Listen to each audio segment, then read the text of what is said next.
Okay, let's unpack this. Did you know that Ireland is currently investing more in infrastructure than ever before? It's quite something, isn't it? Yeah, we're talking approximately 15 billion in capital expenditure this year alone. That's like nearly quadruple the level of just 10 years ago. Making it one of the highest rates of capital investment across the entire EU. Exactly. But here's where it gets, well, really puzzling. Despite this massive investment, Ireland still faces a significant infrastructure deficit. hmm The IMF suggests a physical infrastructure gap of, 32% compared to its peers, and a quality gap of 27%.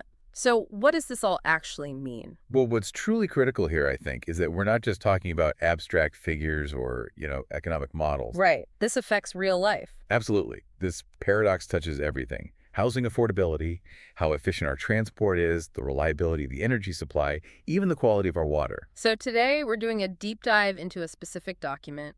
Yes, a really crucial one. It's a report from the Department of Public Expenditure, Infrastructure, Public Service Reform and Digitalisation, published just last month, July 2025. Okay. And it's not just some dry government paper. It's actually an initial assessment, and it's informed by quite extensive stakeholder and public consultation.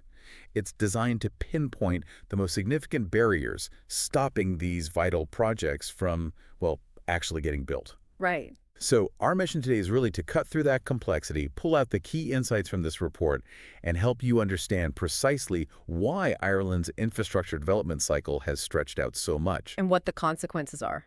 Exactly, the tangible consequences and, importantly, what initial steps are maybe being taken to try and speed things up a bit. That lengthening development cycle, it's mentioned right up front in the executive summary, isn't it? That really jumped out at me. It's hard to miss. Yeah, despite recent attempts at reform, like the Planning and Development Act 2024 and new infrastructure guidelines, the report paints a pretty stark picture. It does. The whole life cycle for infrastructure projects, from the initial idea right through to completion, it's just stretched significantly. Yeah. We're talking about projects now routinely taking years, maybe even a decade or more, longer than they used to. What are we seeing in terms of actual timelines? Well, that's really the core question the report tries to answer. Mm-hmm. Why is it taking so long? And the numbers they cite are quite sobering. Uh-huh. A relatively small wastewater treatment plant, for instance, can now have a lead-in time of 7 to 10 years. 7 to 10 years for a small plant. Yep. An electricity substation, which is critical for the grid, right? Mm-hmm. That could take 7 years to get moving. Okay. And major road projects, you could be looking at up to 15 years, start to finish. 15. Wow. And these timelines have incredibly more than doubled in just 2 decades. Just think about the real-world impact of that. Yeah, like delayed housing because there's no wastewater capacity. Exactly. Or struggling to meet climate targets because vital energy projects are just stuck.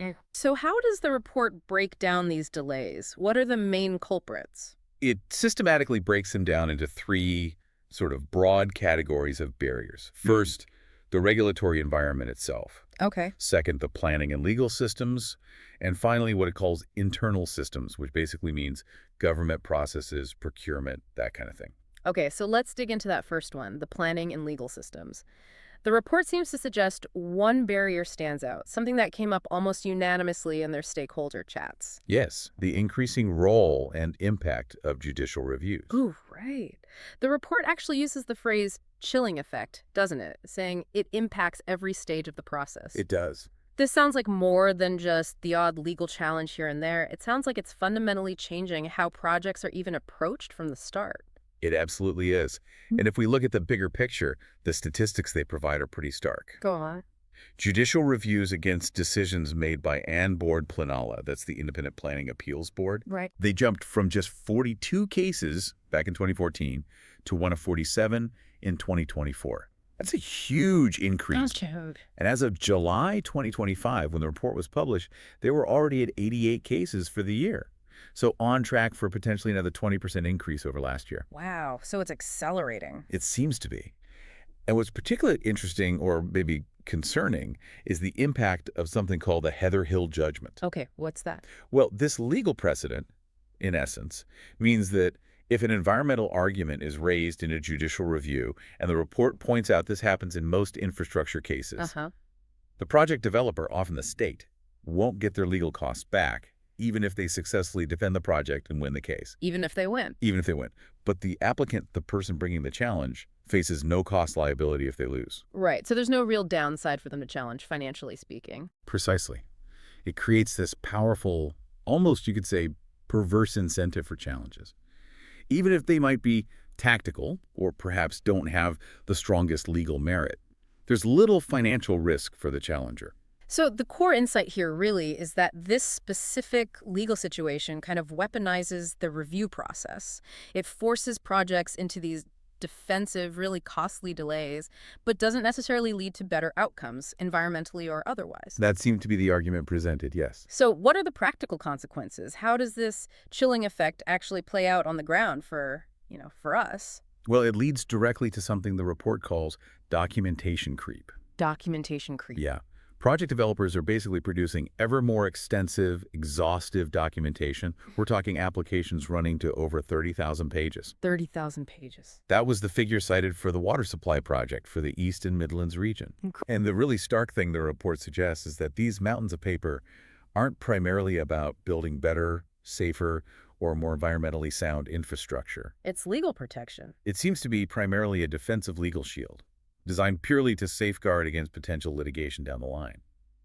It becomes a kind of bureaucratic arms race. Which adds huge costs and delays. Huge costs, millions of euros potentially, years of time, without necessarily improving the actual environmental outcomes. And the report notes that other countries, peer countries, managed to achieve similar, sometimes even better environmental standards with far less bureaucracy. That intense focus on avoiding legal trouble, that fear of judicial review, it sounds like it feeds directly into the next barrier the report mentions. It does, yes. The increased regulatory burden and this pervasive culture of risk aversion. It's not just one set of rules, and it's like a tangled web. Exactly. The report points out that Ireland has often chosen to go beyond the minimum EU requirements when turning directives into national law. Which sounds good initially, like higher standards. You'd think so, right? Aiming high. But this practice, sometimes called gold plating, has ironically led to these highly complex, fragmented, sometimes even contradictory regulatory frameworks. Can you give an example? Sure. Let's go back to wastewater treatment plants. The EU directive threshold for needing a full environmental impact assessment, an EIA, is for plants serving 150,000 people. Okay. In Ireland, we've set that threshold at just 10,000 people. 10,000? That's a massive difference. It is. And it means even relatively small local projects face immense scrutiny and this incredibly heavy regulatory load. It's a major factor in those 75-month, that's over 6 years, approval times for a wastewater plant. 6 years just for approval. Yeah. And it also means the regulators themselves become incredibly cautious. The report suggests sometimes they delay decisions, or they might only ask for more information right at the very end of a long process instead of maybe engaging collaboratively earlier on. So everyone gets risk-averse. It creates a climate where everyone involved feels they need to be overly cautious, just covering themselves, which slows everything down even more. Okay, here's something else the report brings up that's really interesting. The human element. Even when a project clearly has broad benefits for society, something we all agree we need, local opposition can still completely derail it. The report talks about how the benefits of infrastructure are spread widely across everyone, but the costs or the perceived negative impacts are concentrated for those living nearby. That creates a fundamental imbalance, doesn't it? Yeah. Pitting local concerns against potentially national needs. Exactly. Which leads to a really important question the report touches on. How do you effectively balance legitimate local concerns with the sort of overarching common good? Yeah. Take wind energy, for example. It's absolutely critical for our climate goals. Surveys consistently show over 80% of people in Ireland support wind power in principle. That's right. Huge support. Yet, paradoxically, local opposition often leads to substantially higher costs and significant inefficiencies for wind projects here compared to, say, Germany, where similar projects seem to proceed more smoothly. It's that challenge of public acceptance. Up close. It's a deeply human challenge, absolutely. And it also shows up in very practical ways, like just getting access to land. Ah, right. Physically building the thing. Yeah. Utility agencies report finding it increasingly difficult to acquire the necessary land by agreement. So they often have to resort to time-consuming and costly legal processes, like compulsory purchase orders. Which adds more delays and costs. Inevitably, it impacts timelines, drives up costs for everyone, and it really highlights a sort of social contract around infrastructure that maybe needs rethinking. Okay, so let's say, hypothetically, we manage to untangle the permits, the legal stuff, we get public buy-in. Well, There's still another piece, isn't there? there is. Is the construction industry itself actually ready and able to deliver these massive plans? The report looks at what it calls internal systems, and it seems to find another major bottleneck: the actual capacity and productivity of the construction sector. Yes, and what's really quite astonishing here is the scale of the challenge within the industry. How so? Well, the sector currently employs about 178,000 people. Now, to put that in context, that's way down from its peak in 2007 when it was nearly 237,000. Okay, big drop. And the Irish Fiscal Advisory Council estimates we need about 80,000 extra workers just to tackle our current infrastructure deficits Yeah. if we stay at current productivity levels. 80,000 extra workers, that's huge. It's a massive number. Yeah. But here's a really transformative insight from the report. Go on. If Ireland's construction productivity could just rise to the average level of other European countries that need for 80,000 extra workers, it drops dramatically by 75%, 75%, so down to... down to needing just 20,000 extra workers. Wow, so productivity is the key. It's a massive lever. Our current productivity is apparently 30% below our European peers. And why is that, does the report say? It links it back partly to that complex regulatory environment we talked about, which can deter innovation and efficiency, but also critically to a lack of consistent investment over the years in skills, in training, and in adopting modern construction methods and technologies within the sector itself. And this is vital Because if this capacity issue isn't addressed, our existing market could just be completely overwhelmed by the sheer volume of major projects planned under things like the National Development Plan. leading to more delays, higher costs. Exactly. More delays, inflated costs, and potentially rampant construction inflation. They give a stark example. A 7% annual construction inflation rate means the project's cost literally doubles every 10 years. Doubled costs, ultimately paid by the taxpayer and user. A staggering cost, yeah. And a huge drain on national resources that could be used elsewhere. Okay, it's clear the challenges are really deep-seated, they're systemic, they cut across legal, regulatory, societal, industrial factors. It's complex. Very much so. But the report isn't just about the problems, is it? It does talk about actions already happening and maybe a path forward. Yes. Thankfully, it's not all doom and gloom. We know there's this Accelerating Infrastructure Task Force working on a final report and action plan for later this year, autumn 2025. But what about initial steps? Are there concrete measures already announced? Yes, a really significant step, which offers, I think, a genuine glimmer of hope, is the recent review of the National Development Plan, the NDP. Okay, what changed? Well, this isn't just tweaking the edges. It dramatically increases total public investment to an unprecedented $275.4 billion for the decade 2026 to 2035. Huge numbers again. Huge numbers. And crucially, $10 billion of that is specifically ring-fenced. It's protected for critical sectors like electricity, water, wastewater, and key public transport like Metrolink. Ring-fenced so it can't be easily diverted elsewhere. That's the idea. This dedicated long-term funding, like the big investment boost for Isarian, the water utility, specifically to support housing targets, or the Metrolink funding coming from the new Infrastructure, Climate, and Nature Fund. It provides a level of predictable certainty that was, frankly, sorely lacking before. And why is that certainty so important? Well, if we connect this to the bigger picture, this kind of long-term certainty is designed to create a really robust, visible pipeline of projects. So everyone knows what's coming. Exactly. That allows the delivery agencies like Isarian or Transport Infrastructure Ireland to plan properly, to invest confidently in the skills and technology they'll need.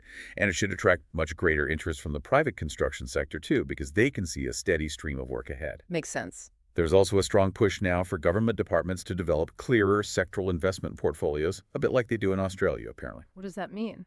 Basically, giving the construction sector a clear, forward-looking roadmap of what types of projects are coming down the track, when, and where.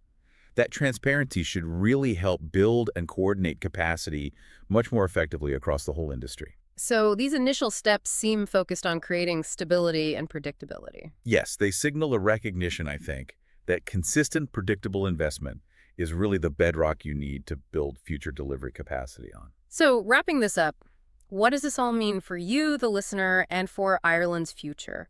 This deep dive really shows that Ireland's infrastructure story is this fascinating, sometimes really frustrating mix. A paradox, like you said at the start. Yeah, a paradox of ambitious, record-high investment clashing with this complex web of interconnected barriers, Mhm. from, legal challenges that can just stop a vital project on a technicality to the very real impact of public perception, and then this domestic construction sector that's struggling to keep pace. These aren't just abstract bureaucratic hurdles, are they? Not at all. They have a really tangible, immediate effects on your daily commute, your housing options, whether we can actually meet our climate goals. Which leaves us with a really important question, I think, for you, the listener, to consider. Okay. If timely infrastructure delivery is so absolutely essential for housing, for climate action, for our economic competitiveness, and given this incredibly complex tangle of legal, regulatory, public, and capacity Yeah. factors, how might we, as a society, collectively find a better balance? Hmm. How do we balance the very legitimate needs for proper scrutiny, for local input, with a sort of overarching common good and the strategic imperative of actually building the Ireland of tomorrow? It's a tough balancing act. It really is. And it probably requires not just policy tweaks, and maybe a more fundamental shift in how we all perceive, discuss, and engage with critical development projects. Definitely something to ponder as you look around at the roads, the pipes, the wires that make up the essential backbone of your daily life.